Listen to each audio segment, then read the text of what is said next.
The committee will now come to order. I note that a quorum is present and that each member has been provided the material on our agenda today. And now I recognize myself for an opening statement.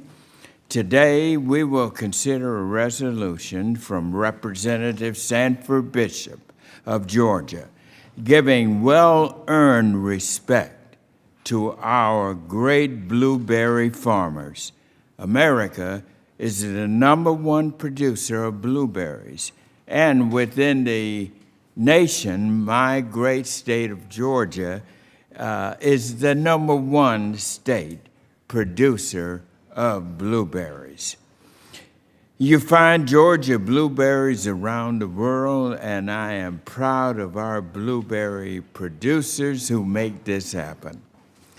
We will also mark up Mr. Jimmy Panetta's bill of California on Agriculture Affairs Rescue Act. Agriculture affairs, as you know, exist in all of our states and are very important to inspiring young people to pursue careers in agriculture, which is very important for the future of America's agriculture industry. And now I yield to our ranking member for any open remarks he would like to make. Well, Chairman, thank you very much. Look forward to the markup. I would be remiss, Mr. Chairman, if I didn't express my continued disappointment in the reconciliation process, which continues to tarnish this committee's reputation of bipartisanship and decorum. I'm also frustrated by the fact that we were not able to adopt absolutely any of the common sense production agriculture, really pro-production agriculture amendments that we put forward because of concerns of adding new authorizations beyond what the Senate or the House Democratic leadership wanted, of expending $1 more than $3.5 million. That really was upsetting because I found that $3.5 million bill, because of the other committee's work, is now $4.3 million with some new authorizations added. I'm also frustrated and frankly surprised that we're here today to mark up a bill and a resolution that had nothing to do with the missing $28 billion you referenced last week. And I hope you can shed some light on status and what either the Budget or the Rules Committee will be contemplating our jurisdiction.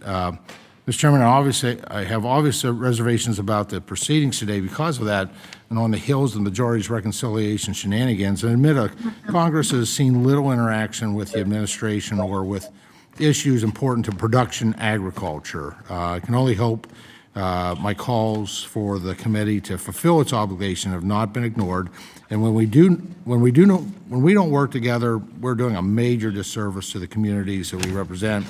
And again, hope that we can reestablish the committee's commitment to rural America, production agriculture, and work to better the lives of all within it. And for more detailed remarks, I'll submit those for the record. With that, thank you, and I yield back. Thank you. The chair would request that any other members submit their opening statements for the record. Is this something that you do? Without objection, the chair may recess the committee. May I ask and remind members to please mute your phones. Please mute your phones, members. Thank you. Thank you. Without objection, the chair may recess the committee subject to the call of the chair at any point during. Mr. Chairman, can we get this thing straight so that we can actually hear before we move any further, please? Yeah, I think we do. They've gotten unmuted. Let me remind everybody, that's a good example of why I keep saying, members, please unmute yourselves when you speak, mute yourselves when you finish speaking. Now, I would like to remind members that only amendments germane to the subject matter before us today shall be in order. No motion or proposition on a subject different than that under consideration shall be submitted under the color of amendment. Members are reminded again to unmute yourselves when recognized to speak and appear on the screen and when you are called to vote. Otherwise, please keep your phones muted so we can move graciously ahead. And now we turn our attention to the business at hand, H.R. Resolution 271.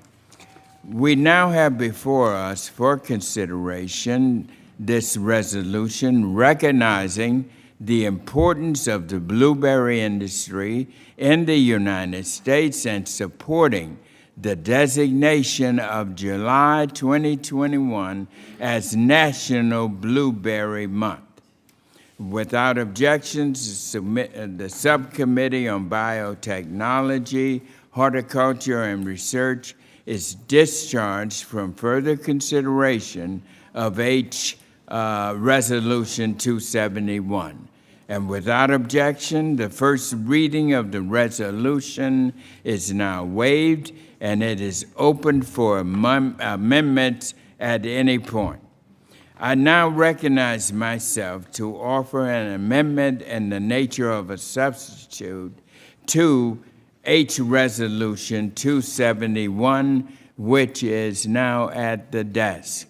Without objection, the reading of the amendment is waived, and the substitute will be considered as original text for the purpose of further amendments.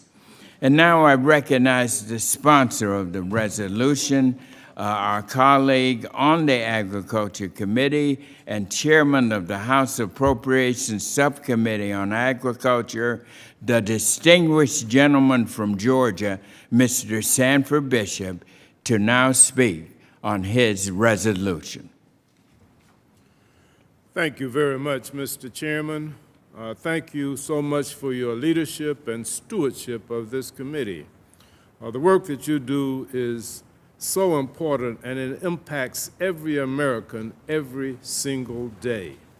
I'm proud to introduce this resolution today, which recognizes the contributions of American blueberry growers and their families to our agriculture economy.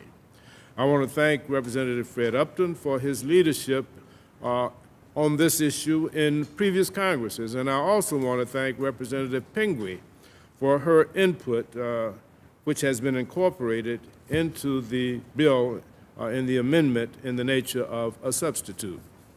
The United States is the world's largest producer of blueberries, accounting for over half of the global production. And I'm very honored to live and to represent a state that is arguably number one in blueberries, Mr. Chairman, although we certainly are in the top 5 blueberry states without a shadow of a doubt. Growers of U.S. high-bush blueberries generate more than $4.7 billion in annual economic impact, translating into more than $12.7 million flowing into the U.S. economy every day of every year. Blueberries are often labeled a superfood because they're full of antioxidants, and they're known as juicy fruits, which are great for weight loss or maintenance because they contain mostly water. Research also suggests that the compounds found in blueberries may delay the effects of vascular dementia or Alzheimer's disease. In addition to these healthy highlights, we all can recall enjoying a blueberry dessert with family or friends, or for the holidays, or just for fun, from cutchins and cobblers to pies and muffins. I'm pleased to have the support of the North American Blueberry Council, and I'm grateful for my colleagues, both Democrat and Republican, who have co-sponsored this resolution, including my good friend, Representative Shelley Pingree, whose state of Maine contains 98% of our nation's wild blueberry acres. The Senate has already passed a resolution to recognize July as National Blueberry Month. I look forward to House passage of this resolution, as it will coincide with the traditional culmination of the blueberry harvest in September. Thank you again, Mr. Chairman, Ranking Member Thompson, for considering this resolution today, which means so very much to our U.S. blueberry growers, the fruits of whose labor are enjoyed by people all across the world. With that, I yield back. Thank you, Mr. Bishop. Pursuant to Committee Rule 3I and House Rule 11, Clause 2, the chair may postpone further proceedings today on the question of approving any measure or matter or adopting any amendment on which a recorded vote is ordered. Before we begin with amendments, does any member wish to speak on the resolution? Mr. Johnson of South Dakota, sir. All right, we'll get everybody in order. Miss, pardon? Mr. Johnson is South Dakota Seeks recognition. So it's Johnson and Feenstra? Okay, Mr. Johnson, For what purpose does Mr. Johnson seek? for what purpose does Mr. Johnson seek recognition? I'd like to claim my 5 minutes on the ANS, sir. Gentleman is recognized. Mr. Chairman, what are we doing here? I mean, I understand the importance of blueberries, but you look at the jurisdiction of this committee and what rages in this country. We have half of this nation in D2 drought or worse. We have wildfires that rage throughout the West. We have a $50 billion threat with the name African swine fever that knocks on our doorstep. And we have mandatory price reporting, which would address serious deficiencies in our cattle marketplace. And that mandatory price reporting expires in 9 days. Not that has sought yet. This committee has had 2 years and 9 months under the leadership of the Democrats to bring up mandatory price reporting, which expired last year. The extension expires in 9 days, and yet we are not doing the very real work on that issue. Instead, we are gathered today to do, as the chairman said, to bring well-earned respect to blueberries. This is a committee that has been known for meaningful bipartisan work on serious issues that face this country. And when I look at all of the good bipartisan legislation that we could be marking up today, Mr. O'Halloran's and Ms. Hartler's Flexible Financing for Rural America Act, Mr. Westerman's Trillion Trees Act with 101 bipartisan co-sponsors, Mr. Panetta's REPANT Act, the bill that I have with Representative Craig to provide CRP flexibility, the Butcher Block Act that I've done with Abigail Spanberger, the DIRECT Act, which I've done with Representative Cuellar, Mr. Bost's Veterans Agricultural Apprenticeship Act. These are serious pieces of legislation for serious times. And I am sorry, Mr. Chairman, but I cannot understand why, instead of dealing with ASF, wildfires, drought, or mandatory price reporting, we are trying to earn respect for the blueberry. I hope tomorrow brings more serious work for this committee, and I yield back. Mr. Chairman, Gentleman yields back. Is there anyone else who seeks recognition? Chairman. Mr. Chairman, Ms. Adams of North Carolina, you're recognized. thank you, Chairman Scott. I would like to strike the last word. I think this is a good bill. I want to thank my colleague, Sanford, for sponsoring it. Through my district, although my district is substantially urban and suburban, I do understand the important role that North Carolina blueberry producers play in my state and in the national economy. According to USDA's Economic Research Service, blueberry production has increased fivefold to meet the growing demand among American consumers over the last decade. In 2020, North Carolina produced over 32.6 million pounds of blueberries, bringing in nearly $50 million to the state economy. We need that, and we're very appreciative. September typically marks the end of the blueberry harvest season, and so this resolution is timely. And again, I appreciate the sponsor for bringing it forward. As a diabetic myself, my doctor has always suggested that blueberries would be good for my diet, and so I'm doing more of that. But I'm proud to support the resolution, and I urge my colleagues to support it as well. Mr. Chairman, I thank you again, and I yield back. Does any other member seek recognition? Mr. Chairman. Mr. Chair. For what purpose does the gentleman seek recognition? Move to strike the last word. Move to strike the last word, either way. Mr. Crawford. Mr. Chairman, thank you. I'm struggling, and I associate myself with comments of Mr. Johnson. I'm struggling to understand the priorities of this commitment. Just under 2 weeks ago, we spent 9 hours on a Friday marking up an irresponsible bill that the majority supported so much that they decided to recess and return days later to pass.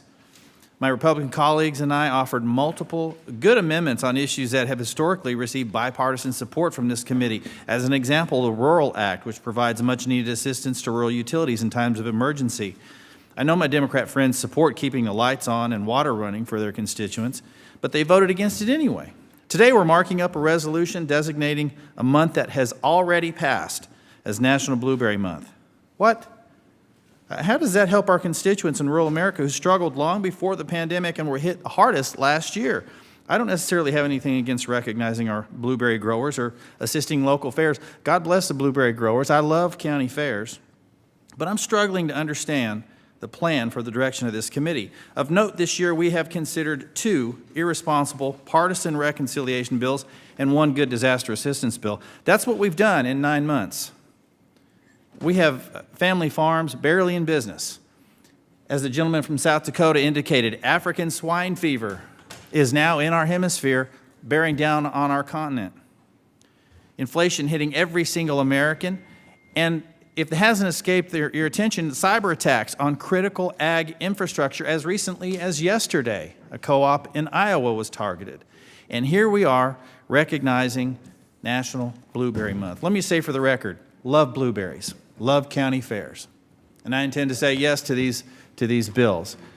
But Mr. Chairman, please provide some reassurance that we're going to get focused on what this committee is all about. And with that, I yield back. Thank you. Is there anyone else seeks recognition? Mr. Chairman. Mr. Chair. Mr. The Chair. gentlewoman from Maine, Ms. Pingree, you're recognized. Thank you very much, Mr. Chair. I certainly appreciate, I move to strike the last word.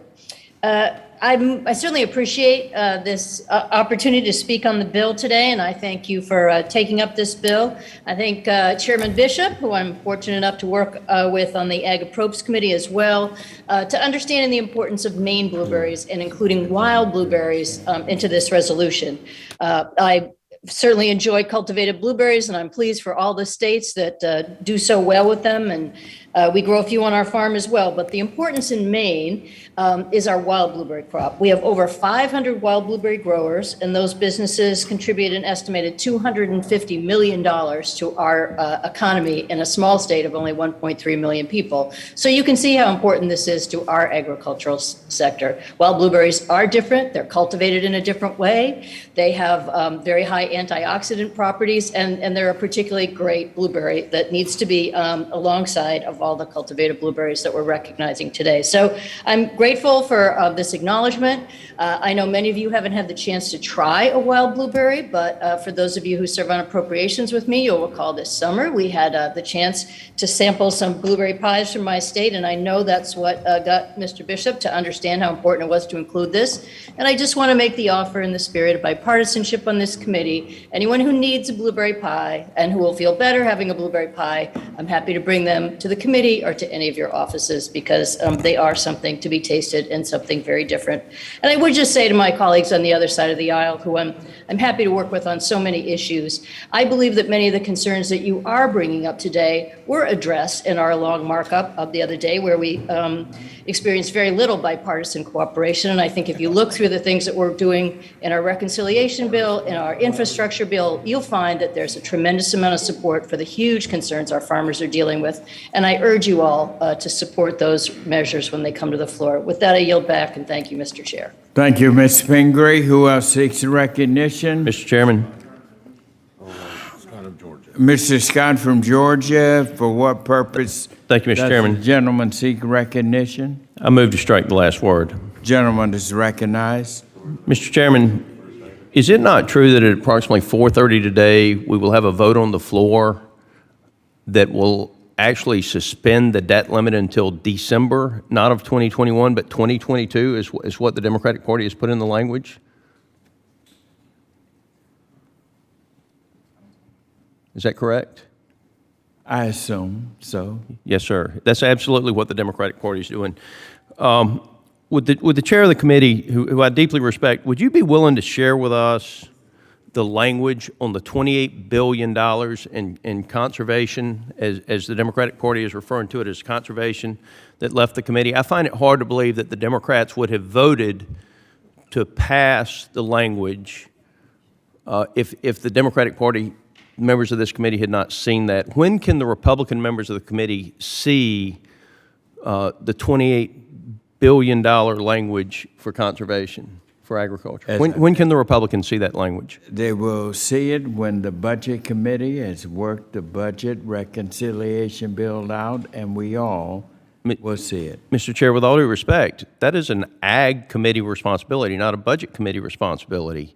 And However, have the Democrats on the Ag Committee seen the $28 billion language? I have seen it, and let me remind Okay. the gentleman, this is the bill.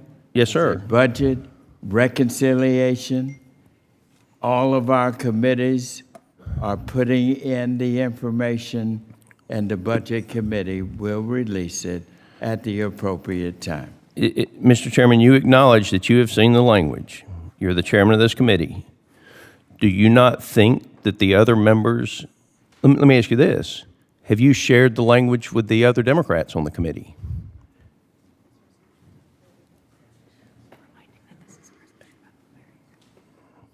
Mr. Scott, this is a resolution on blueberries. Let us get this resolution Mr. Chairman. secured. Mr. Chairman, Now, with all due Mr. respect. Scott, let me finish, all right? You have gone through this maneuver over and over again when we were dealing with the issue last week. Now, Mr. Chairman, have you and shared the I answer language? you the same thing. Have you shared the language with the Democratic members of the Ag Committee, or are you the sole person of the Ag Committee that has seen the language? Have the Democrats on the Ag Committee seen the language? I'm very delighted to have this bill before us. Have the Democrats on the, Mr. Chairman, it's an honest question. Have the Democrats on the Ag Committee seen the language? That's not privy for me to say at this time. We are now dealing with. Mr. Chairman, with all due blueberries. respect, we have a democracy, and our democracy requires those of us who are entrusted with the position of being a member of Congress to have the facts before we vote. Now, either you acknowledge that you've seen the language and you acknowledge that you have not cared enough to share that language with the Republicans on the committee. You're about to go out there and vote to waive the debt limit until December of 2022. And yet this piece of legislation, which is fine with me, but let's acknowledge, this doesn't give a single dime to a blueberry farmer. We'll get to run an ad. Those of us who support blueberries will get to go out and members of the Ag Committee get to cut out and say, hey, join me in National Blueberry Month. I'm going to buy some extra ones for my kids today. But the fact of the matter is what you're doing, you passed $28 billion out of this committee in a blank check that you've seen that you won't share with us. You acknowledge that you've seen it. And to be honest with you, Mr. Chairman, I wonder have you shared it with the other members, with the other Democrats, or did the Democrats just vote for it without even knowing what was in it?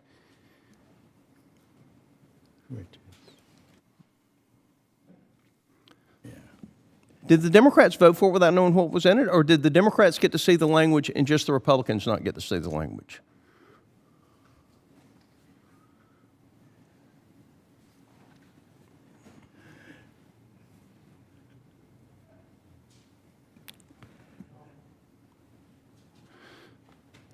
Ladies and gentlemen, you know, the Democratic Party is going to walk out there at 4:30 and vote to suspend the debt limit without any without any budget. It's a very dangerous time in this country when one party gets to see the language and the other party doesn't. Is there any other member? Yes, Mr. Chairman? Mr. Chairman. Vicky Hartzler. Mr. Sutherland of the Northern Marietta Islands, you are now recognized. For what purpose does the gentleman seek recognition? Mr. Chairman, I move to strike the last word. Gentleman is recognized. Thank you, Mr. Chairman. I support this resolution and also will support the bill before us and today's markup.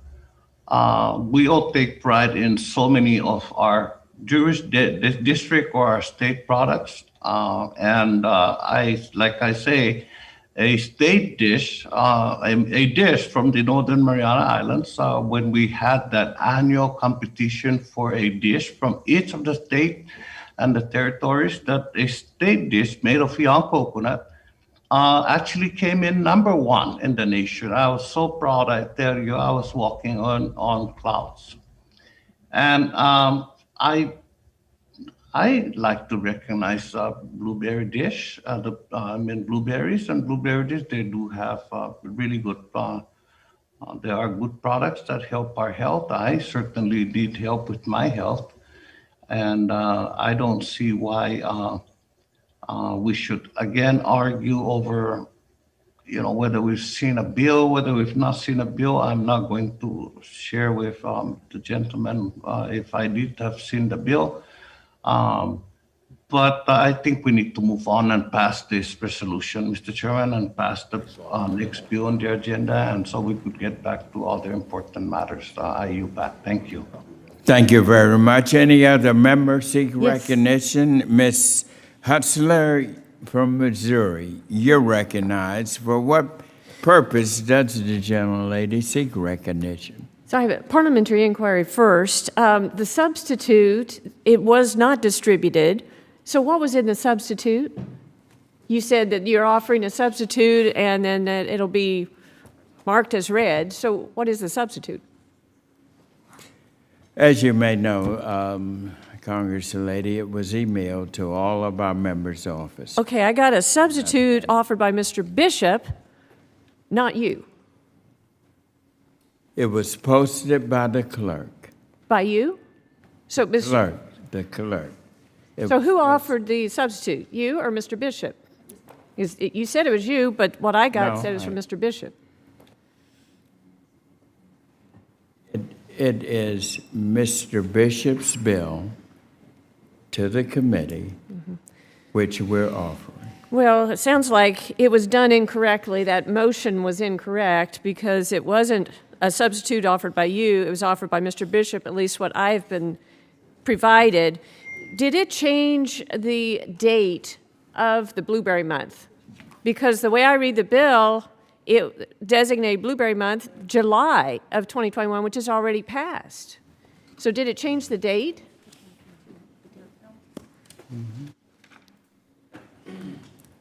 It did not change the date. So we're spending time here voting on a bill to designate Blueberry Month, which I love blueberries, but for a month that's already passed. So how could we celebrate a month that's already passed?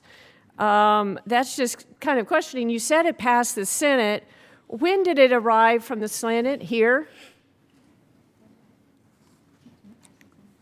It's to make July 2021 National Blueberry Month, offered by Mr. Bishop. It's a House resolution, not a Senate resolution. There is a bill in the Senate. So why did it's now on September?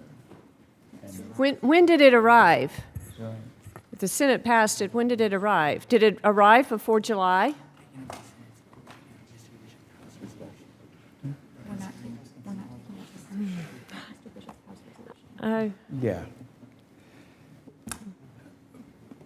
We're taking up Mr. Bishop's bill. So you can't answer when it arrived from the Senate? That should be a very easy question. Do we know when it arrived? Did it arrive in April? When did the Senate pass this? Could somebody Google it? Yeah. I think there's some confusion here. I think I so. think that this is a House resolution that Mr. Bishop is offering that recognizes the month of July as Blueberry Month. Okay, it's already passed. I just have to say, to Mr. Johnson's points and the points that have been made, the priorities of this committee just continue to baffle me.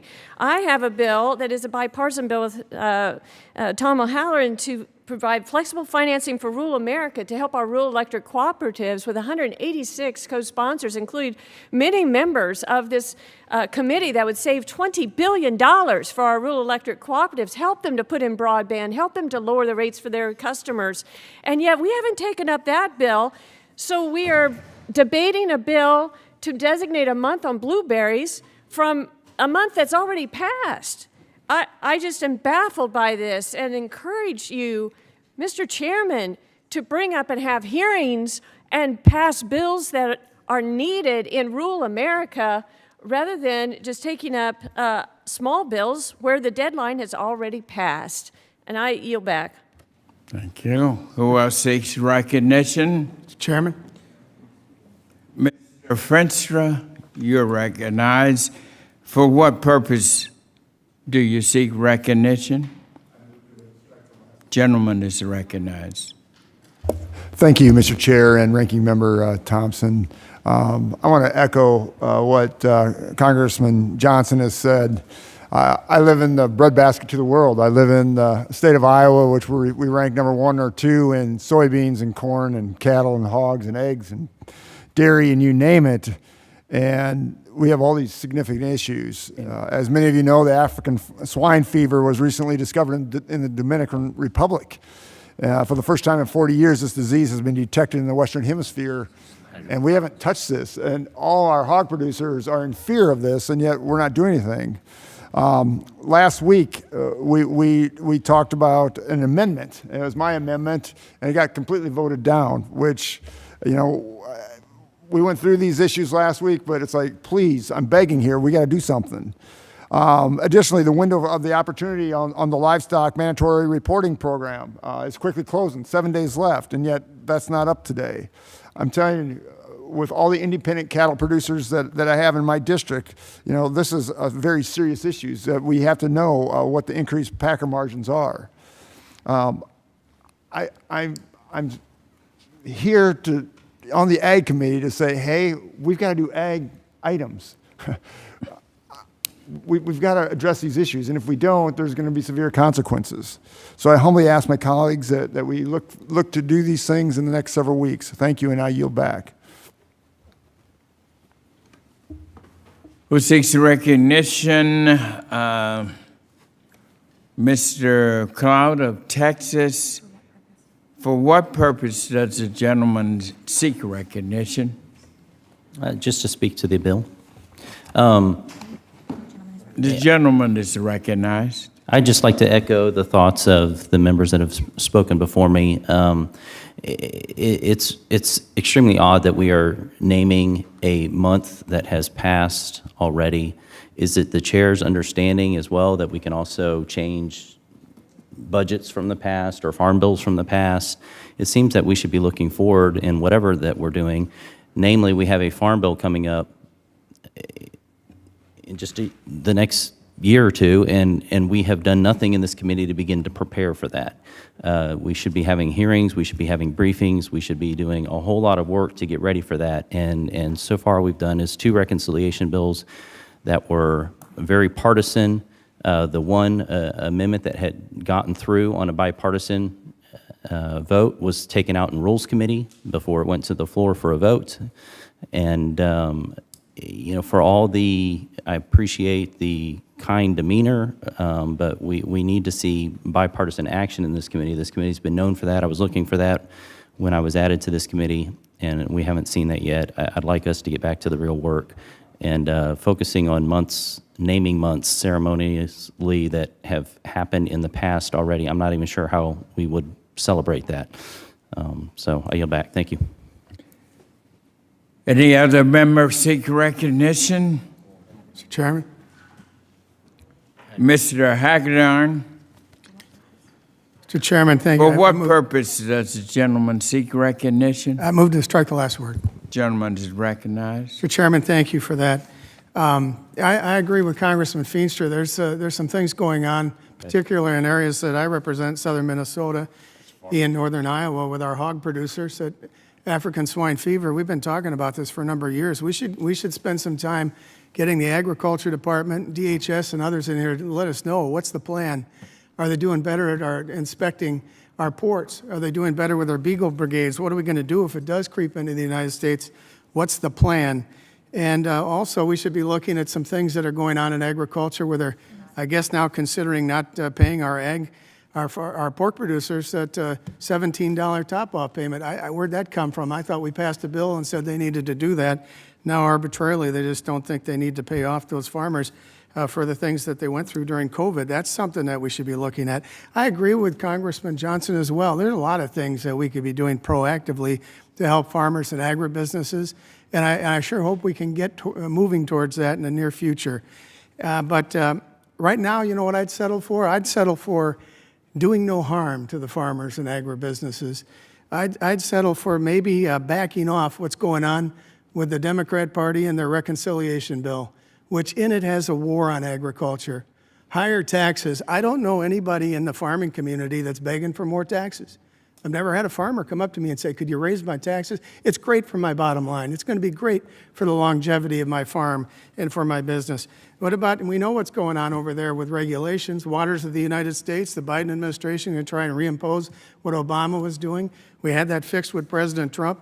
That's not a good thing. Make the EPA more powerful over our farmers, and that's just one regulation out of hundreds and hundreds that are coming after them. Energy. You know, this climate change nonsense that's in these bills is just going to drive up the cost of electricity and fuel and fertilizer for our farmers and agribusinesses, transportation at no benefit. It's not going to stop fires and everything else like they say. It's just going to drive up our costs, make us less competitive. 40% of the cost of growing a bushel of corn is energy. How is it going to help our farmers if we continue to drive up those costs? And trade, well, we don't know where the administration really is on trade. Hopefully they'll follow the last administration. But when you put this all together, that's a war on agriculture. That's not good for our farmers. I don't think farmers are out there demanding this stuff. I haven't had one come up to me. And I know we're here to talk about the blueberries, and they're wonderful. But frankly, the majority party in this Congress is giving our farmers the raspberries. I yield back. Any other member seek recognition? Hearing no for Don Bacon, Nebraska. Mr. Bacon, Nebraska, for what purpose you seek I want to recognition? address the committee for 5 minutes. You're recognized. Thank you very much. I intend to support the bill. I know blueberries are important, but it is ironic that we're doing something that's 2 months old. It's passed 2 months ago. I mean, you can't make this up on Saturday Night Live, frankly. And I feel like there is misplaced priorities here. You know, there's been 2 recent newspaper articles saying that the 117th Congress, particularly the House, has done record low numbers of oversight hearings on the administration, record low. And we have an oversight committee here, and we've done 0 oversight hearings on the 2018 Farm Bill. And I think it's very important. So and as already mentioned, the swine fever is a grave threat to our agriculture. Where have we put any time on that? This committee stood up and did great work on the foot and mouth disease vaccine bank to address that. We should be doing the same kind of focus on on the African swine fever, and which, by the way, gravely harmed the Asian pork industry. It could do that here as well. So, Mr. Chair, I just say I think this is some misplaced priorities. So I'm going to support the legislation. Blueberries are important, but it's 2 months. It happened 2 months ago, and there's bigger priorities staring us in the face. I yield back. Any other member? The gentleman from Mississippi, Mr. Carey, you're recognized. Thank you. What purpose do you seek recognition? I seek recognition in support of the blueberry bill. I appreciate Mr. Bishop bringing this, and I think it is important that we do these resolutions to recognize our producers. But, Mr. Chairman, I have to echo the comments of many of my colleagues. We have serious business that needs to be addressed. We absolutely, we need to be talking about doing something in this committee to prevent the administration from doing the step-up basis, which is going to destroy our farmers. We need to do something about the wildfires and the destruction and the hurricanes that have destroyed crops throughout the South and the flooding. We need to worry about how we're going to spend that CFAP money, how we're going to move that forward that hasn't been spent, and make sure that we do the right things. We need to worry about the African swine fever. We need to make sure that we get rural broadband to all our farmers and all our children that need those for educational, especially in today's COVID world. Mr. Chairman, this is a very honorable thing. I don't really care about the date as much as everyone else. I think it's important that we recognize our producers and that they're good things. But Mr. Chairman, we also have a duty and an obligation to the American people and to our American farmers to make sure that some of that money goes to production agriculture in this huge reconciliation budget bill, and none of that goes to production agriculture. We have a duty to get that money to our constituents and our farmers and those folks who feed the world. And with that, I yield back. Any other members seek recognition? Hearing Mr. Lamoffa, California. the gentleman from California, Mr. Lamoffa, for what purpose does the gentleman seek recognition? I seek to address a minute for You're recognized. the committee up to 5 minutes. Thank you, sir. Your gentleman I is think recognized. today's resolution on blueberries is a fine one, you know, recognizing that great product for its previously held month. I wish Mr. Crawford was here. We could throw one together on National Rice Month, which is currently September. I'm a rice grower in real life, but Mr. Chairman, I think I'd be remiss to not point out that the fires that are ravaging not only my district in Northern California, but other parts of California and the West have ravaged at least the area size of Delaware and Rhode Island combined. And we need to have a very, very serious conversation upcoming in this committee. I hope that's something we can plan out at the subcommittee level, what have you, on wildfire in the West and how devastating it is it even affects air quality here on the East Coast. You know, you have no exercise days happening in DC and Baltimore and New York previously. Sorry about my voice, sir, but we need to have the Forest Service be held much more accountable on how it does business. And we'll hear anecdotes about fire being set. Sometimes that's a good tool, sometimes it's a devastating tool. Backfires being set that ravage many, many more acres and homes and dwellings that didn't have to happen. We'll hear about issues of monitoring fires instead of attacking them in the very beginning, attacking them right out of the chute. We'll hear stories about conflicts between California and state firefighting methods versus federal ones on federal lands. And so I really, I have, I agree with Mr. Kelly that indeed it's important to recognize our different crops like this. And, the timing of blueberries is unfortunate, but that's fine. But we got some very heavy duty work we need to be doing on our forestry in this country, as with a myriad of other topics as well. And the devastation, I lost the town of Paradise 3 years ago, part of the town of Reading, part of the town of Doyle this year, a big chunk of a town, Greenville, 75% of it is gone, and countless homes and ranches surrounding these areas that we're just not going to get back. People, they're looking at this as their exodus from California due to other reasons, but also these wooded areas. People ask, well, why do y'all got to live in those areas anyway? Why do you got to live out? You should just live in town.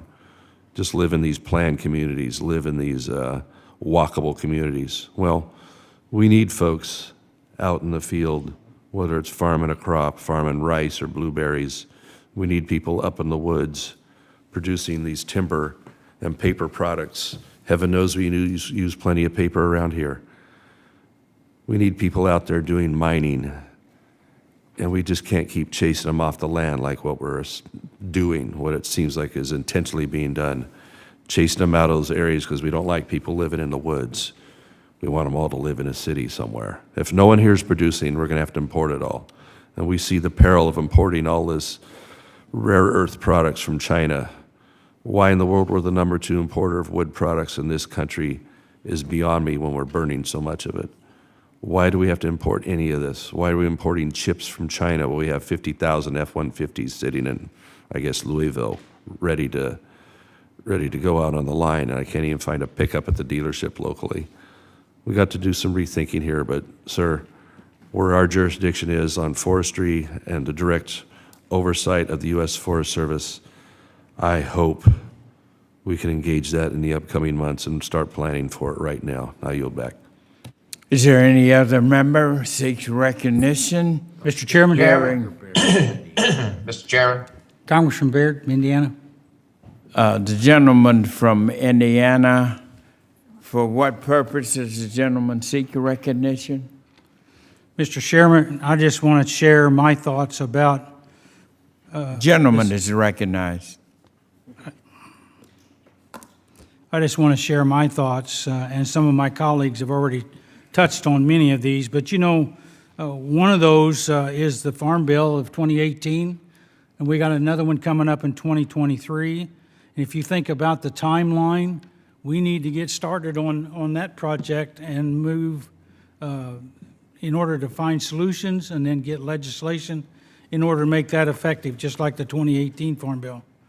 This idea that some of my other colleagues have mentioned, stepped up bases, capital gains taxes on farmers and small businesses are a real concern for those in my area.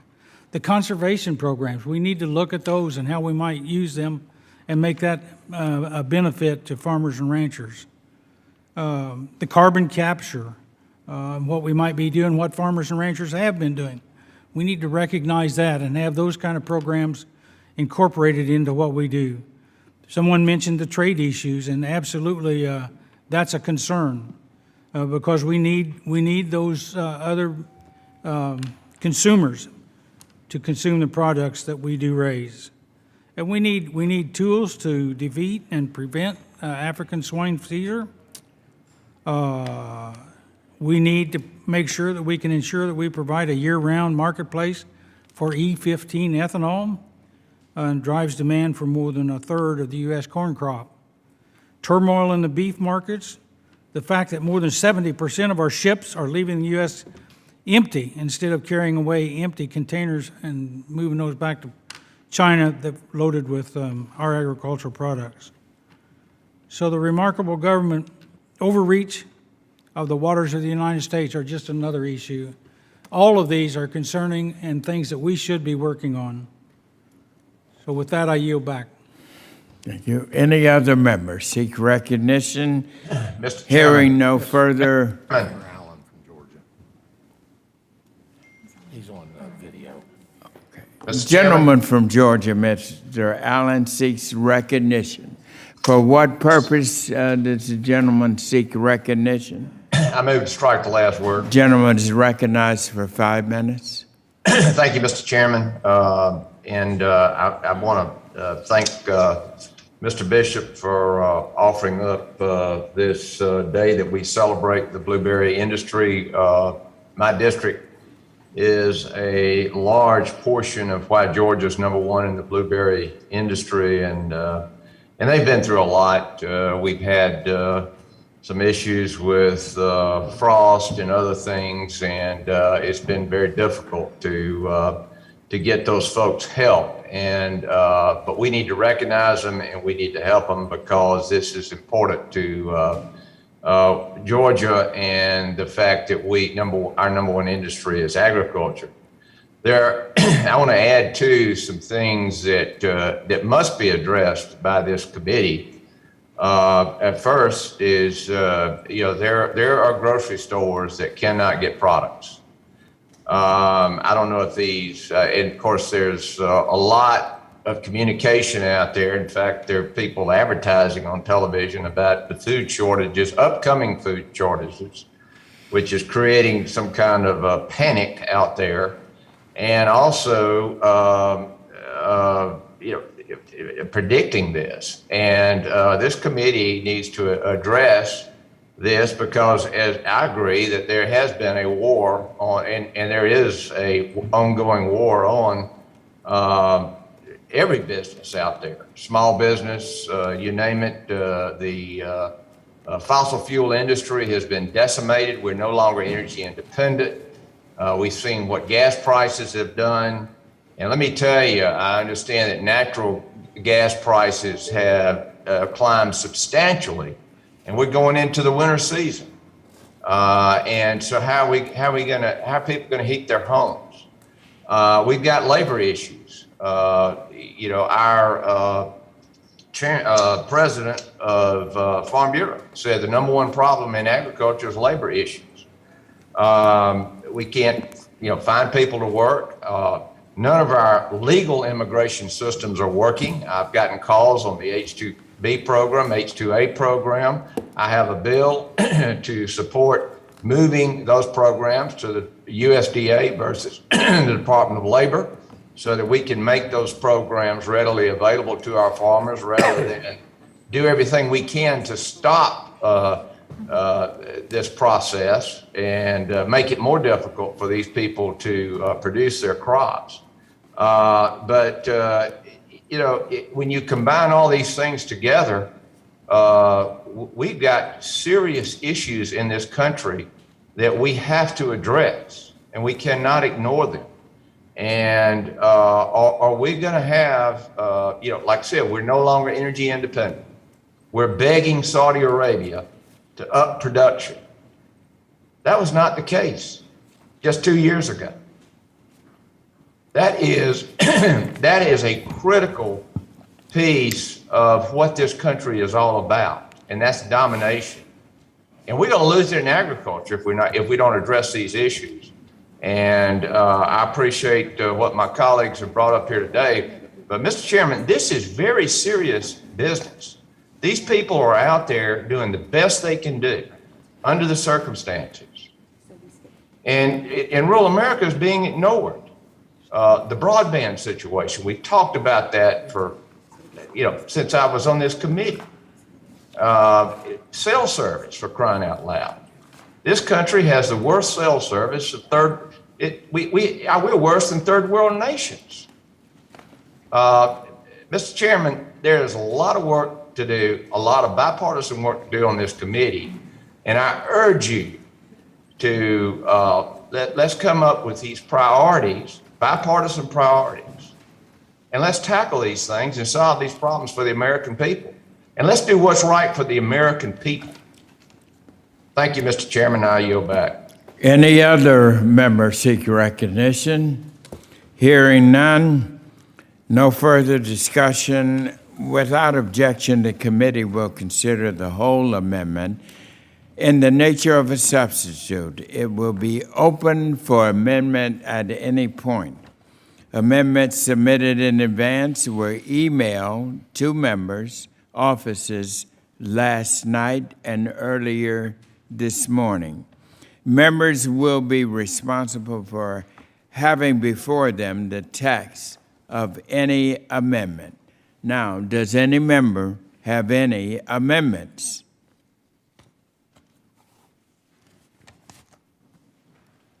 Hearing no further amendments or requests for recognition, I now recognize the gentleman from Georgia, Mr. Bishop, for a motion. Mr. Chairman, I move that this bill be passed, and I urge passage of it. I hereby move that H-Res 271 as amended be reported favorably to the House with the recommendation that the resolution be agreed to and the bill do pass.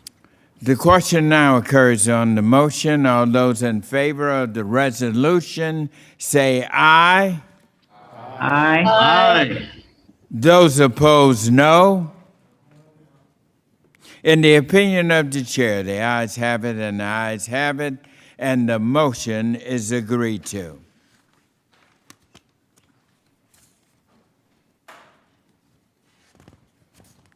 We will now move on to the next bill on our agenda, We have before us the consideration of H.R. 2424, the Agricultural Affairs Rescue Act, sponsored by our colleague, the distinguished gentleman from California, Mr. Jimmy Panetta. Without question, the first reading of the bill is waived. It's open for amendment at any point. And now I recognize the sponsor of the bill, Mr. Panetta, to speak on his bill.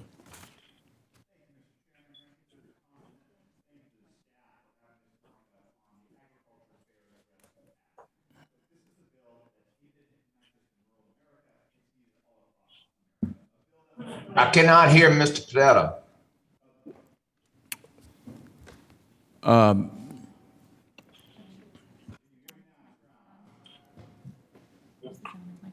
Is the chairman's microphone on? All right. Can you hear him now? No. We hear Mr. Panetta pretty clear, so Mr. Allen, it may be on your end down there. Check your mute button, I guess.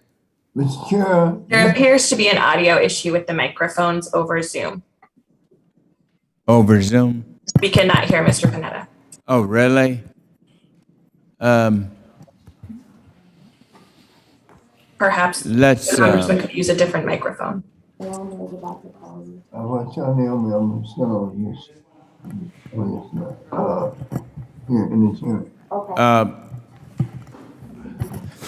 How's this? Can you hear this one? Yes, sir. All right, everybody can hear? Is there anybody else out there can't hear? All right. We all can hear, Mr. Panetta. Proceed. All right. Thank you, Mr. Chairman.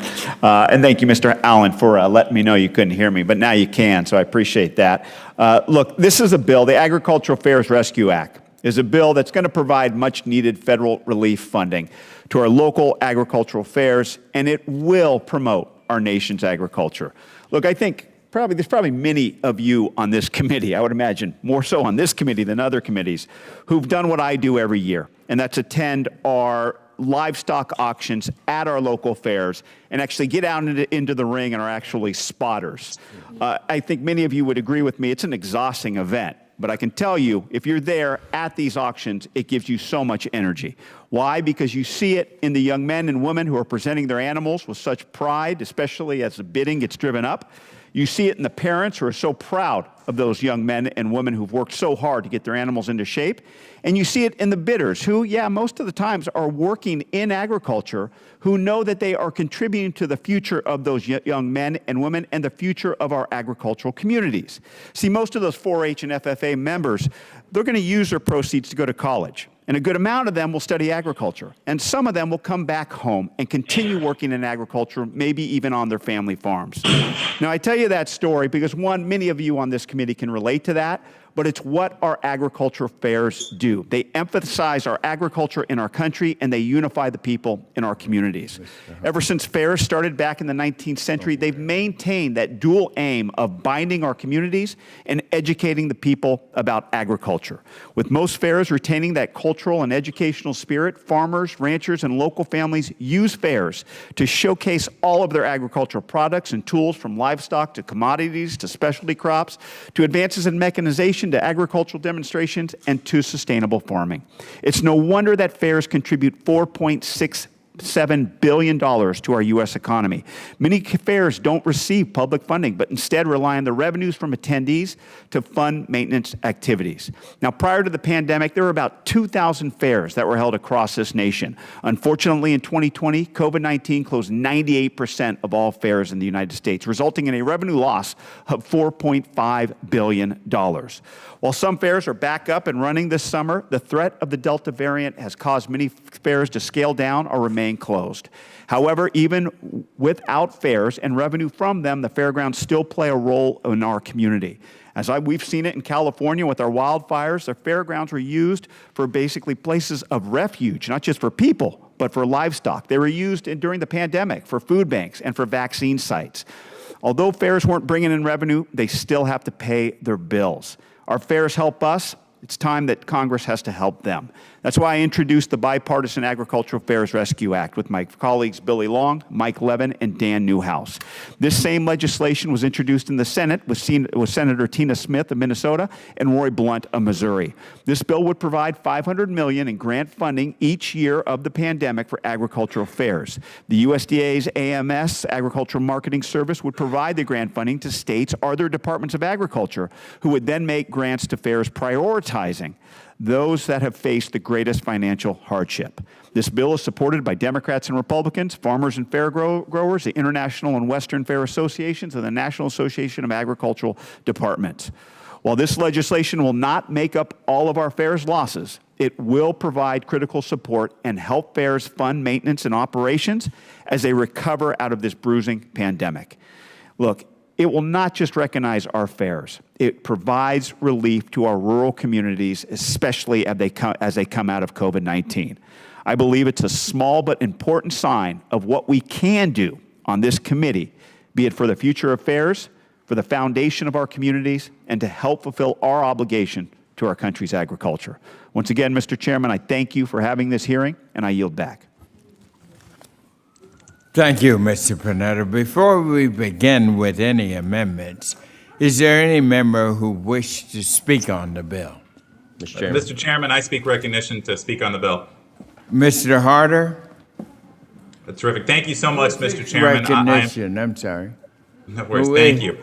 I'm thrilled to support H.R. 2424, the Ag Fairs Rescue Act, before the committee today, because Representative Panetta and I have been working on this effort for over a year now. Fairs in the Central Valley aren't just one of the best times of the year, they're a vital part of our community. They employ hundreds of our workers, they generate millions in revenue for our businesses, and of course they let us show off the world's finest produce that we've got on hand. I'll be honest, I'm still proud of the blue ribbons that I won when I was a kid, and I can't imagine this new generation growing up without a chance to win some for themselves. Since the beginning of this pandemic, we've been fighting to ensure that our ag fairs have the support they needed to get through it all. Every day our fairs were closed just broke my heart. Recent studies put the losses in revenue from closed ag fairs close to $5 billion last year alone. We can't have another year where our ag fairs are shut down or unable to operate. Our farmers deserve better, our workers deserve better, and our families deserve better. And with cases of the Delta variant on the rise, we have to provide these ag fairs the support that they need. So I look forward to continuing to work with Mr. Panetta on this important issue. And thank you, Mr. Chairman. Chairman, I yield back. Is there anyone else who wishes to speak on it? Mr. Chairman. The gentleman from Georgia, Mr. Scott, seeks recognition. For what purpose does the gentleman seek recognition? Mr. Chairman, I move to strike the last word. Gentleman is recognized. 5 minutes. Mr. Chairman, as you know, we have the Georgia National Fairgrounds and Agricultural Center just off I-75 in Perry, Georgia, where we have one of the largest fairs. I want to commend my colleague for the legislation and the way it's written. I want people to understand that it will be grants to the states and then based on, or the state departments of agriculture, and then based upon the loss, the states will then, make the grants to the local fairs. I think it's a good piece of legislation. I look forward to supporting it. I do want to point out, Mr. Chairman, the one thing that I was speaking about earlier that we received at 10 o'clock this morning, the language that will be voted on, not in this legislation, but today on the floor, Section 3101B of Title 31 United States Code shall not apply for the period beginning on the date of the enactment of this act and ending it on December 16th of 2022. And my question for you is it the intent of the Democratic Party to waive the debt limit to 2022, or is that an error and did they intend to do it to 2021? Thank you very much. Is there any other gentleman wishes to speak on the Mr. bill? Chairman, I would just point out that I think there's an error in the language that we're going to be voting on today. Not this legislation with Mr. Panetta, but what the Dems have put on the floor. Surely they meant to waive the debt limit to December of 2021, not 2022. Mr. Chairman, I'd Thank like you. to be recognized on the bill before the committee. Any other gentleman? Mr. Chairman. Mr. Chairman, it's I'd still like my to be time, recognized. but I'll yield the remainder of my time, Mr. Chairman. Thank you. This particular piece is good. The one on the floor today is very bad for the American farmer. Thank you. Is there any other gentleman wish to speak? Gentleman from California, Mr. Costa. For what purpose does the gentleman recognize? Move to strike the last word and speak on Gentleman behalf of the is legislation. recognized for 5 minutes. Thank you very much, Mr. Chairman, members of the committee. I want to commend Mr. Panetta as a co-sponsor of this piece of legislation that reflects, I think, bipartisan support, not only in this committee, but the importance of fairs throughout our country. And I think Mr. Panetta made a very strong case on why this legislation is important and very necessary. The fact is that the fairs throughout our country have provided a backbone and a foundation for not only communities, but also for promoting American agriculture from very young to old alike. I think we all have experiences. I have 5 county fairs in my district. Like some of you, I, as a 4-H'er, participated in the county fairs. I still think I have some of my ribbons hidden somewhere. But the fact is they provide economic stimulus, they provide education for agriculture, and a multitude of purposes that are provided for in our fairs. They've been hard hit by this pandemic. They've lost tremendous revenues, and some of them wonder whether or not they can continue to function, even though they have for decades and decades throughout every state in our union. So this legislation will provide the economic opportunity to provide a lifeline. But as was noted, they also provide a multitude of other benefits for community activities that take place within our counties. They provide support that we've seen in terms of the pandemic in my communities, providing vaccines and providing testing, and providing a place in which the horrific fires that Congressman LaMalfa talked about for staging areas. So this legislation, for all those reasons, is important, and I urge that we support it and move it along. Let me also take an opportunity here to comment upon the conversation that we've had today. I've been on this committee for 17 years, and I've worked with all of you on a bipartisan basis. I've worked with chairmen who have been both Republican and Democratic, and I can tell you that in the conversations I've had with Chairman Scott, he clearly is sensitive to the challenges that we have been facing with regards to the division that has been caused as a result in part of reconciliation, but there are other factors that are involved in the divisions that we see before us today. And frankly, I know that the chairman, and I certainly do, and I think others, want to find an opportunity to heal some of these wounds and figure out how we can return to the bipartisan nature, which I think is incumbent upon all of us and has been the hallmark of this committee for decades, certainly the 17 years that I've been here. Yes, we have a farm bill that we need to consider and focus on. Yes, we have extreme drought conditions that we must focus on. Yes, we have issues that involve the disaster of the hurricanes and the flooding that have taken place. The swine flu continues to be a challenge, and we have other challenges that I need to work with my ranking member, Chairman Johnson, not Chairman Johnson, maybe someday, but on issues of livestock, dealing with the swine flu, dealing with the issues of the dairy industry. And these issues we must come together with, and I know Chairman Scott believes strongly that we should do that. And so when we get past these concerns that we've all heard today, let us pause and take a step to figure out how we return to the bipartisan comity of what has been the tradition of this committee. I know. Would the gentleman yield? Yes, I'll yield. Would you be willing to share with the Republican members of the committee the language of the conservation title that was passed out of the committee that spends $28 billion? If you want to have a bipartisan committee, Mr. Costa, if you would be willing to share that language on the conservation title, I think that would be a good start. Well, that's a nice point that you raised. I'm more than willing to have that conversation with you. Have you seen the language, Mr. Hold on Costa? a second. Would you let me complete? Sure. I yielded to you. That language is being currently worked on, and I think it needs to be shared. I raised that issue, as you may remember, in a previous committee when the conservation title was brought up. I indicated my concerns about it, that we had concerns with regards to the details on that, and I hope that we can do But that at to the be clear, appropriate you have seen the time. language. You have seen the language, correct? It is in the process of being worked on. I yield back. Is there anyone else seeks recognition? Mr. Chairman, Mr. Chairman, Mr. Chairman, Who is that? Gentleman from Georgia seeks recognition. For what purpose does the gentleman seek recognition? I move to strike the last word. Gentleman is recognized for 5 minutes. Thank you, Mr. Chairman. And, I'm not sure exactly whether I'm going to be able to support this piece of legislation. I got a lot of questions. For example, obviously in the fair industry, how much PPP money was available. There's a lot of money that has been allocated. I know the fair business, and one of my great privileges was to go through the chairs of the Exchange Club of Augusta, and as part of that, we have an agricultural fair.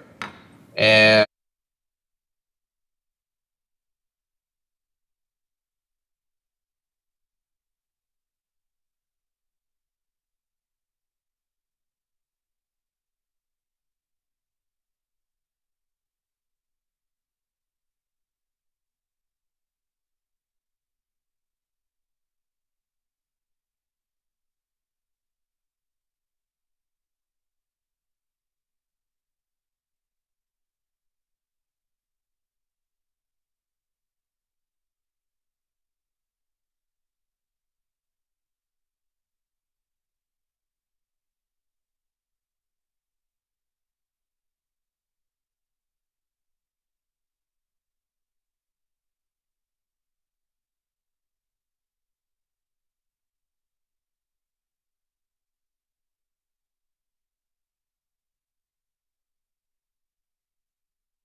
art competition, you name it. It's all the things we do in our fairs. And we weren't able to do that last year. And I'm not sure what the decision is going to be this year.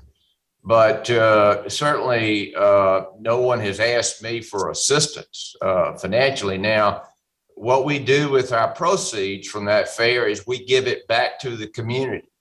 And I know that we have built some reserves and we continue to give funds back to our community. I attended the ceremony this past year as an invited guest. But,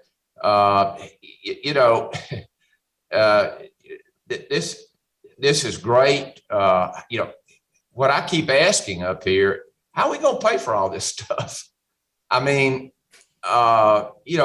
in the world is the greatest nation on the face of the earth facing right now $30 trillion of debt? That is insane to me and makes no sense whatsoever. The greatest nation, we call ourselves the greatest nation on the face of the earth with that kind of debt, that kind of obligation. that we're passing along to other generations? Sir, we need a lot more investigation as to how this is going to be paid for. And like I said, who's going to be next? Because it just seems like it's just one after the other. Let me tell you, everybody's been hurt with this thing. And, you get hurt, you dust yourself off, and you get back up and you get back at it. But now we've got a government that's going to say, hey, you don't have to do that anymore. Just let us know what you need. But then again, we can't tell anybody, we don't even have a plan to pay the money back. That's the most ridiculous thing I've ever seen. And hey, I'm not talking just to my Democrat colleagues. I'm talking to my Republican colleagues here too. I mean, folks, this is insanity, and we must do something to at least tell the future generations of this country and the world that we got a plan and we're going to pay this money back. Thank you. The gentleman's time has expired. Any other member? Mr. Chairman? Chairman? Ms. Custer, the gentlelady from New Hampshire seeks recognition. For what Thank you, purpose does the gentlelady seek recognition? Thank you, Mr. Chairman. I move to strike the last word. You're recognized for 5 minutes, Ms. Custer. Thank you, Mr. Chairman. I want to briefly express my strong support for Jimmy Panetta's bill on agricultural fairs. In New Hampshire and across the country, state and local agricultural fairs are family traditions for countless people. They provide wonderful opportunities for communities to gather, celebrate their region's rich agricultural heritage, and support local agribusiness, as my friends and neighbors did at the Hopkinton State Fair in my hometown just a few weeks ago. Unfortunately, agricultural fairs have been hard hit by the pandemic. 98% were canceled in 2020, and many are confronting reduced attendance this year as well with the Delta variant. Given their unique status as quasi-governmental entities, most have fallen through the cracks of previous federal COVID relief efforts. Thanks. This legislation will provide a critical lifeline to ensure that our agricultural fairs make it to the other side of this pandemic. And I know I speak for many when I say we can't wait to get back to the hayrides and cotton candy. I urge my colleagues to support this bill. And Mr. Chairman, I just want to make a bipartisan note. I know Mr. LaMalfa's district has been hard hit by the wildfires that are caused by the changes to our climate and the droughts. And I wanted him to know that we have hundreds of millions of dollars in relief for those wildfires in the disaster supplemental that will be attached to the continuing resolution that we'll vote on today. And I look forward to him joining us in that vote. Thank you, Mr. Chairman, and I yield back. Thank you. Mr. Ranking Member, Mr. Thompson seeks recognition. For what purpose does the gentleman seek recognition? Well, Chairman, I move to strike the last word, although that's a procedure for on the floor, not in committee. I'm obviously speaking on this bill. And I have talked with Mr. Panetta. The intent of his bill is great. Our number one our agriculture fairs are the showcase for our number one industry. And in every state, this is the number one industry, agriculture. And we know that the key divide that we have for agriculture is the fact that too many people are too many generations removed from the farm, from those folks who produce our food, our fiber, our energy resources, our building materials. So the value of this is incredibly important. I wish this was a great example for regular order. This would have been a great point for discussion. Now, I've already told Jimmy I'm going to support his bill because the intent of it's important. Although if we'd have had a hearing, I think we'd had opportunity, and we'd have probably, because Jim and I had a good discussion, I guess it was last night in the hallway, just that one of the modifications I would have liked to seen is we would have required our governors to step up, and we'd have matched $1 up to the limit that he set in his text. We'd have matched every dollar for every CARES dollar. For example, we've got a governor in Pennsylvania who, even though it's the number one industry, is not incredibly supportive of the industry, but that would motivate him to put skin in the game for that number one industry. 1 out of every 7 jobs in Pennsylvania is directly or indirectly related to agriculture. So I'm going to offer my support. Having done that, though, this reconciliation bill certainly continues to be a burr in my saddle. I think it just speaks to, and I don't think it's the people in this committee, the Democrats, but I think it speaks to the Democratic leadership, just what they think about rural America. So we're talking now about spending $4.3 trillion, and less than $90 billion is for rural America and for agriculture specific. And of that, $0 is for production agriculture. So, I know you understand that, and I hope you understand where all this frustration is coming from, because we do better work than that as a team. And, if we, and then the whole $28 billion in conservation, and that really disturbs me, because now it's very clear to me that Democratic members know exactly what's being formed or what's being put in there. I'm the ranking member on this committee. I've gotten no information from the majority side and conservation is important. It's incredibly important. It's important to all of us. And to conduct ourselves, to allow others to dictate to us, and that's the way I'm viewing this, of defining what's in.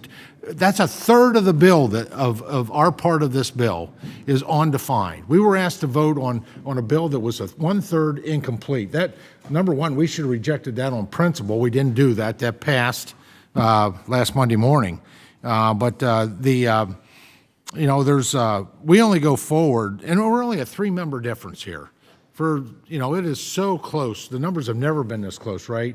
I thought that was going to be a really good thing, because it would force us, to hold together, to join hands and to do what's right for rural America. But instead, we're seeing this dictated upon us from outside sources, whether it's the Democratic Majority and Rules Committee or the Budget Committee or the leadership. I don't know where it's coming from, because I can't get any information on this $28 billion that's been put together. That's not.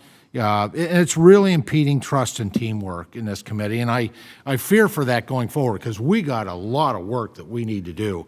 We have a farm bill that we should have been doing hearings starting 18 months ago. We have a food supply chain disruption that we all lived through in 2020, and it's continuing into 2021, that we need to learn from that and build resiliency. We've got our livestock issues. We have threats of this African swine virus. We're surrounded with these threats to rural America and to our ability to provide food and fiber for ourselves. And so I just can't emphasize how disappointed I am that it's very apparent that the Democratic members of the Agriculture Committee have some feel for at least the direction, the form of this $28 billion in conservation. And myself as ranking member and all the Republican members are left absolutely clueless. The first time we're going to see it, and when it's jammed into this $4.3 trillion bill. So with that, I yield back and give 8 seconds back. Thank you. Chairman. Is there any other member? The gentlelady from North Carolina, our vice chair, seeks recognition. For what purpose does the gentlelady? I'd like to strike the last word, Mr. Chairman. You're recognized for 5 minutes, Ms. Adams. Thank you, Chairman Scott. As I've said, my district is substantially urban and suburban, but I do understand how important agricultural fairs are to my home state of North Carolina, mostly organized by nonprofits. North Carolina agricultural fairs provide an opportunity for our young children to engage with our farmers. In 2020, 37 fairs were scheduled and not a single one occurred as planned because of the pandemic. This cost North Carolina billions of dollars in revenue, according to the North Carolina Association of Agricultural Fairs. And so here we are, over halfway into 2021. The pandemic is still raging, and so far, 6 fairs have been canceled already.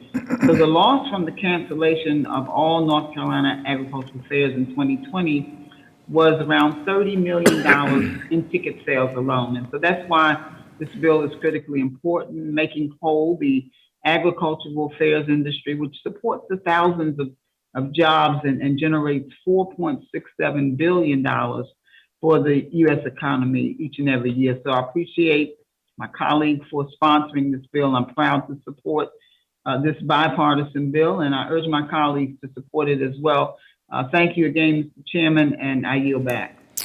Anyone else? Chairman. Is that Mr. Baird there? Hagedorn. Mr. Hagedorn. Hagedorn. I'm sorry.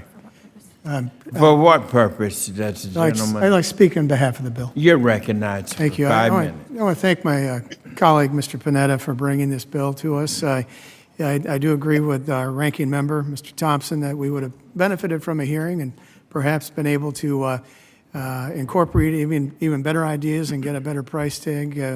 I don't know if the $500 million is warranted. Hopefully, if it's not, the money can be saved and not spent. But these county fairs are very important. We have 21 counties in my district. All of them have a county fair. I think I've been to each of them at least 4 times over the past many years.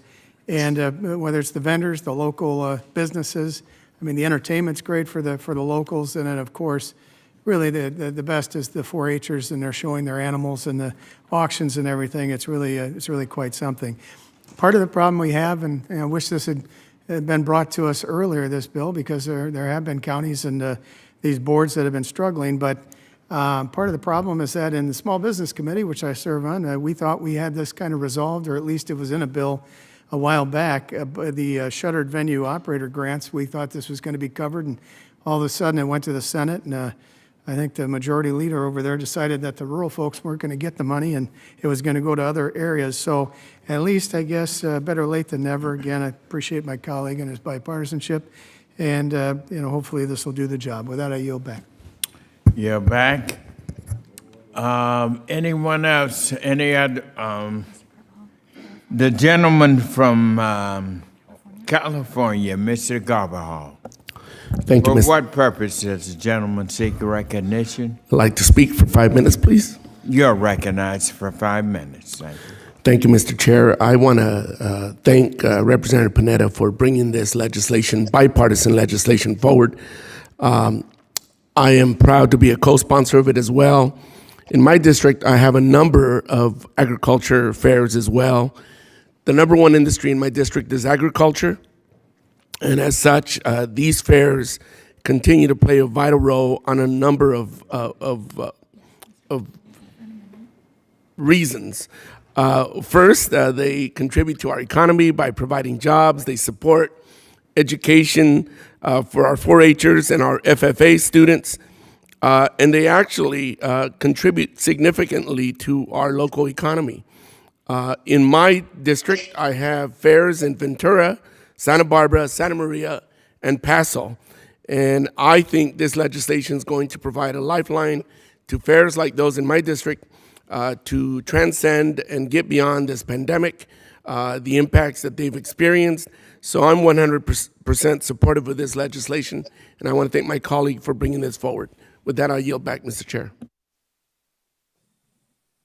Any other members seek recognition? Here, no further discussion. Without objection, H.R. 2424 is now open for amendments. Do any members have any amendments? Mr. Chairman, I have an amendment at the desk. Mr. Panetta has offered an amendment. The clerk will report the title of the amendment.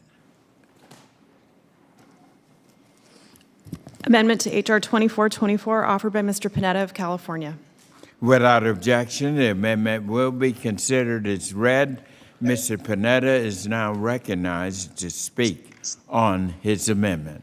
Thank you, Mr. Chairman. My amendment, which was handed out to members or distributed last night, would make technical timing changes to the legislation to better reflect our place in the calendar and fiscal year. The underlying legislation currently instructs the Secretary of the Department of Agriculture to provide grants to agricultural fairs no later than September 30th, 2021. This amendment would strike that date and require the Secretary to provide grants no later than 180 days after funds have been appropriated. This amendment would also permit the funds to be dispersed and utilized beginning in fiscal year 2022 instead of fiscal year 2021 as described in the underlying bill. Once again, I urge my colleagues to support this amendment, and I yield back. Thank you, Mr. Chairman. Thank you. Does any other member seek recognition to speak on the amendment? Hearing no further conversation, the question is on the amendment. Members are reminded again to unmute themselves and appear on the screen when they are called on to vote.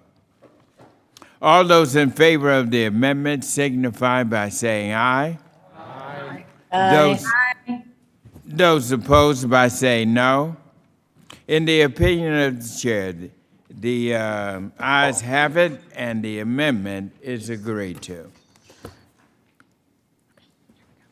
Is there any further debate on amendment or on the bill? Mr. Chairman, I have an amendment. Mr. Lawson, you have an amendment? Yes, sir.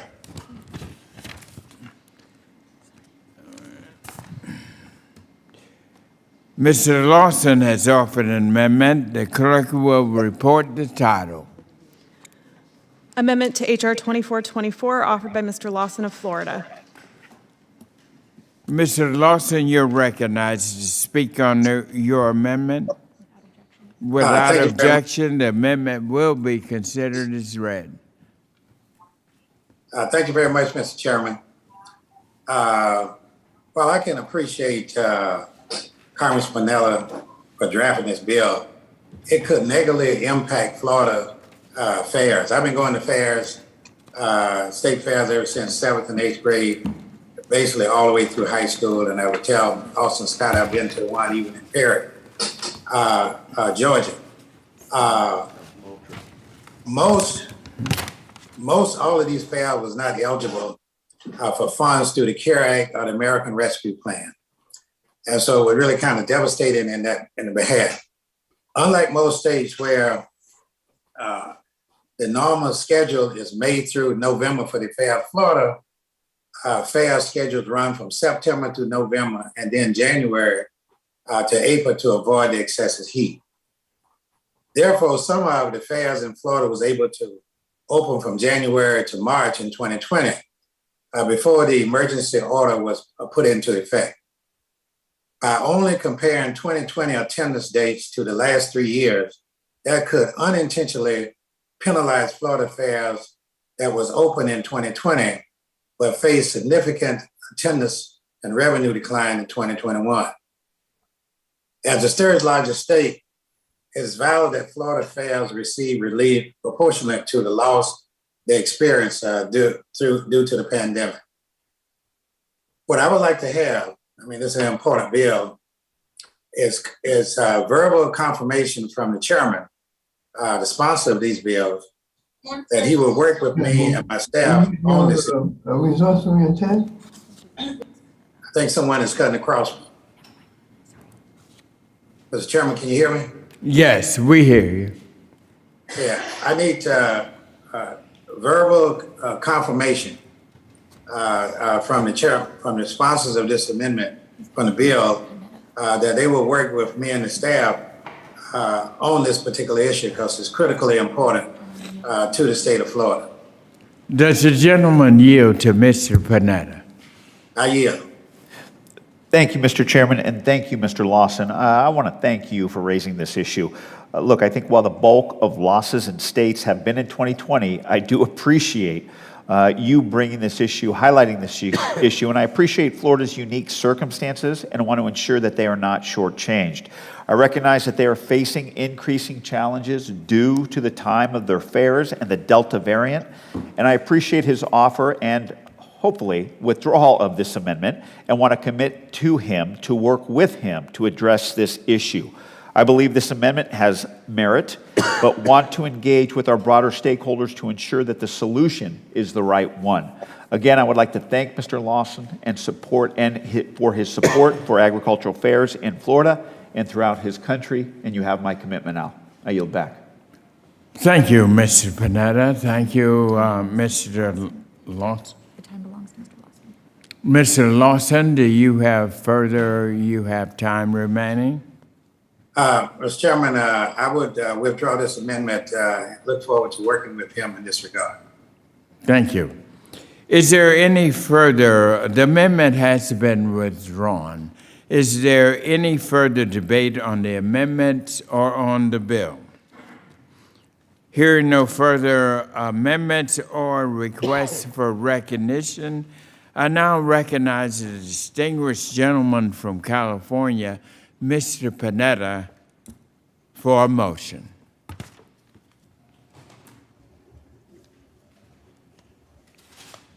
Mr. Panetta, you are recognized.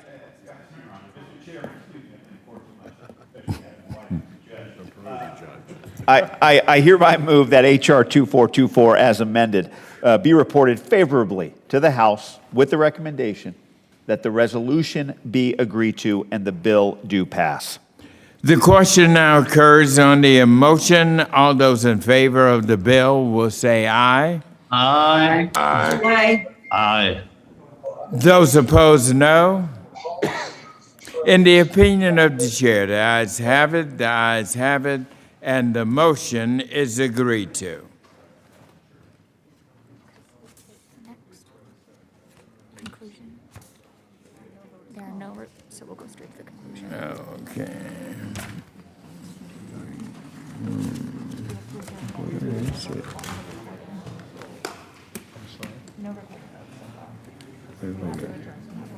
Yep, right here.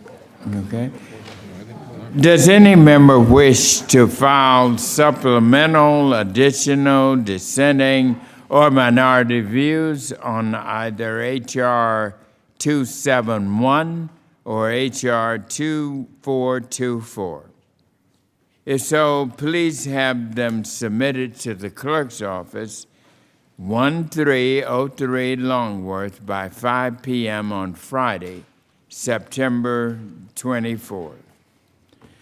Without question, the usual instructions are given to the staff that consists of making such technical, clarifying, or conforming changes as are appropriate without changing any of the substance of the legislation.